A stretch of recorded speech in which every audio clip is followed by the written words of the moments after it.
कभी कभी हम जगह तो घूम आते हैं, पर उस जगह की सही जानकारी नहीं होती। अगर सही जानकारी होती तो आपके ट्रैवल को एक नई मीनिंग से मिल जाती।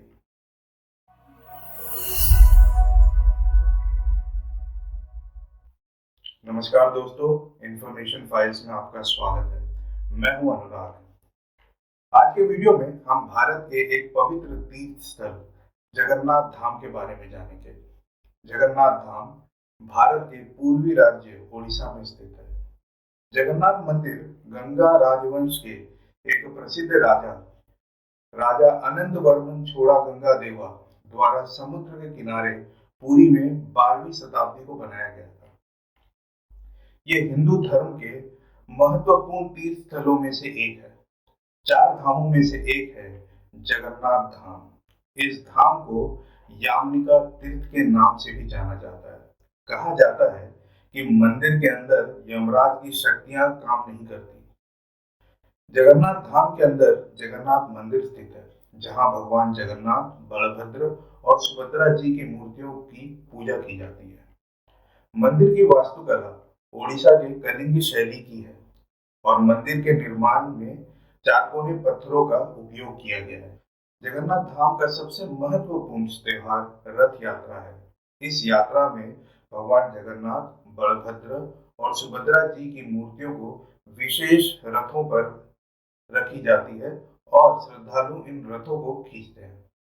यह त्योहार साल में बड़े धूमधाम से मनाया जाता है और लाखों की तादाद में लोग इनमें भाग लेते हैं।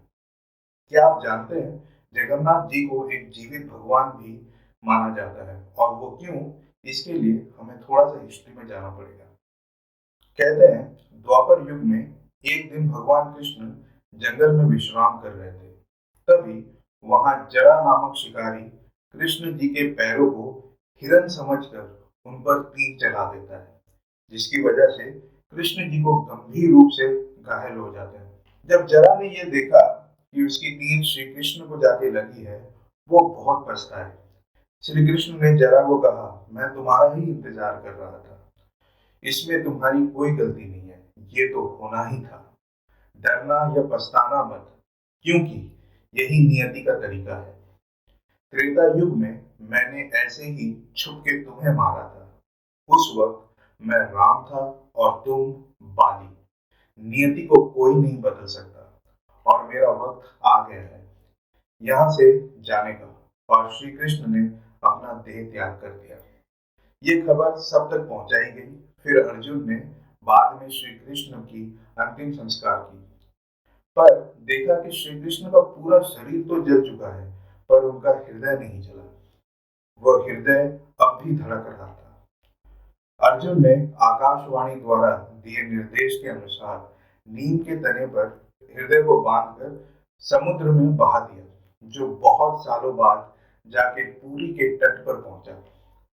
पुरी के राजा इंद्रदुम्न को भगवान ने सपने में निर्देश दिया और वो समुद्र के तट पे गए और उनको श्री कृष्ण के हृदय मिला।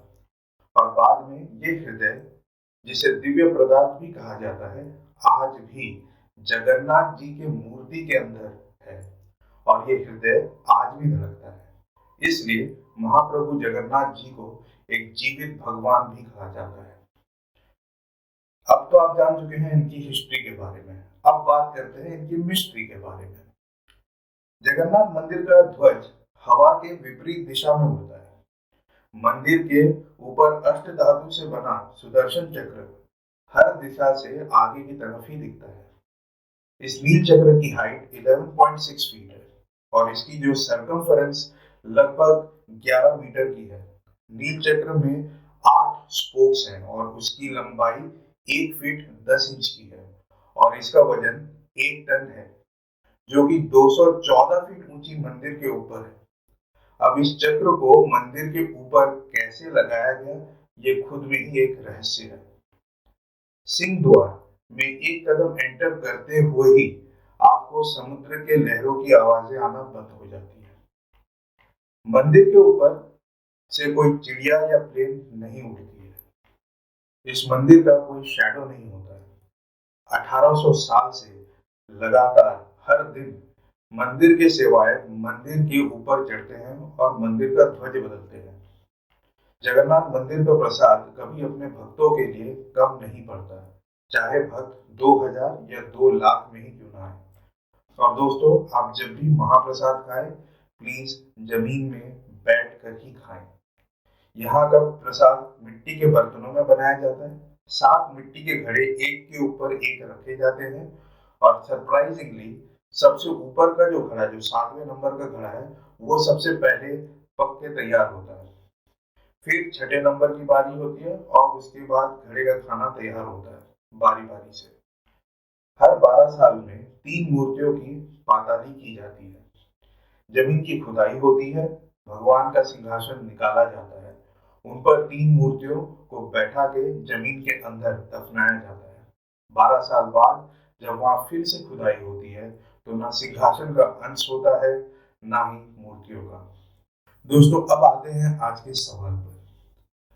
सवाल ये है कि अगर कोणार्क को ब्लैक पगोड़ा कहा जाता है तो व्हाइट पगोड़ा किसे कहते हैं? अपना जवाब आप कमेंट सेक्शन में लिखकर बताएं। तो दोस्तों, ये थी जगन्नाथ धाम की हिस्ट्री और मिस्ट्री। नेक्स्ट एपिसोड में हम आपको पूरी का ट्रैवल प्लान और भी कई इंफॉर्मेशन बताएंगे। अगर आपने इस चैनल को सब्सक्राइब नहीं किया है तो प्लीज इस चैनल को सब्सक्राइब करें और बेल आइकन को दबाना ना भूलें। आप अपना प्यार और सपोर्ट इस वीडियो को लाइक और शेयर करके भी दे सकते हैं। तो दोस्तों, आप देख रहे थे इंफॉर्मेशन फाइल्स और मैं हूं अनुराग।